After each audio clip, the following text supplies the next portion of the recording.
तुम्हा आम्हा सगळ्यांनाच गोड पदार्थ खायला फार आवडतात. चॉकलेट खूप आवडतं. किती प्रयत्न केला आणि किती जिभेवर ताबा ठेवण्याचा आपला अगदी हट्ट असला तरी सुद्धा कधी ना कधीतरी गोड पदार्थ आपल्याला कुठे ना कुठेतरी कमजोर करतोच. म्हणून आज आम्ही तुमच्यासाठी एका गोड पदार्थाची म्हणजे आपल्याला सगळ्यांना आवडत्या चॉकलेट मूसची रेसिपी घेऊन आलोय. पण ही रेसिपी हेल्दी आहे. चला पाहूया.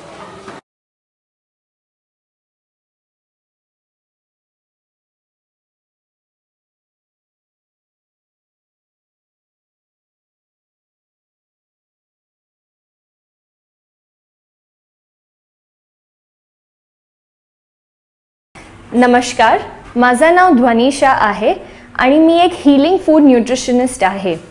अगदी माझ्या घरी जेव्हा गेस्ट येतात तो मी प्रयत्न करत असते की त्यांच्यासाठी हेल्दी व टेस्टी रेसिपी तयार करू. मला प्रॉब्लेम येतो डेझर्ट तयार करण्यासाठी. डेझर्टमध्ये शुगर असते, क्रीम असते, मैदा असते. तो हेल्दी डेझर्ट तयार करण्याचा प्रयत्न आज मी इकडे केला आहे. आपण बनवूया चॉकलेट मूस. चॉकलेट मूस हा क्रीमचा एक डेझर्ट असते, पण आज मी यूज करते ॲवोकाडो. ॲवोकाडो ओमेगा 3 रिच असल्यामुळे diabetes, heart patients, cholesterol patients, hormonal patients आणि लहान मुलासाठी उपयोगी आहे. आपण ॲवोकाडोचा पल्प काढून घेऊ. ॲवोकाडो फ्रूट आहे, पण त्याचे गुण व्हेजिटेबल सारखे असतात. ॲवोकाडो आणि चॉकलेटचा समन्वय करून आपण चॉकलेट मूस तयार करू. हे ग्रेटेड चॉकलेट घेतले आहे. ग्रेटेड चॉकलेटला आपण मायक्रोवेव्हमध्ये मेल्ट करून घेऊ.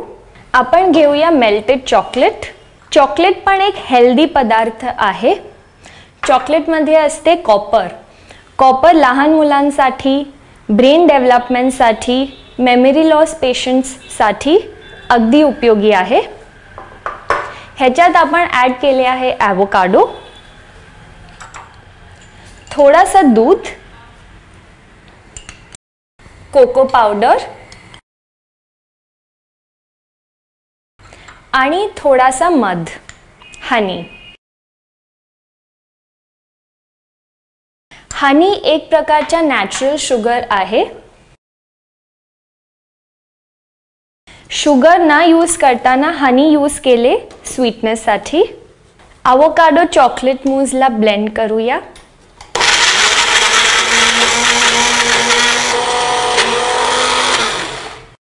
चॉकलेट मूसला सेट करूया मूस कपमध्ये. तुम्ही बघू शकता की क्रीम सारखाच ह्याचा क्रीमी टेक्स्चर आहे. आपल्याला सध्या टेन्शन असतो की मुलं हेल्दी खात नाही, पण हे रेसिपी दिल्यामुळे ते हेल्दी ॲवोकाडो पण खाणार आणि न्यूट्रिशनसुद्धा त्यांना मिळेल. ॲवोकाडो मूस हे कपमध्ये काढल्यानंतर मी ह्याला रेफ्रिजरेट करणार 2 तासासाठी आणि हे मूस तयार आहे.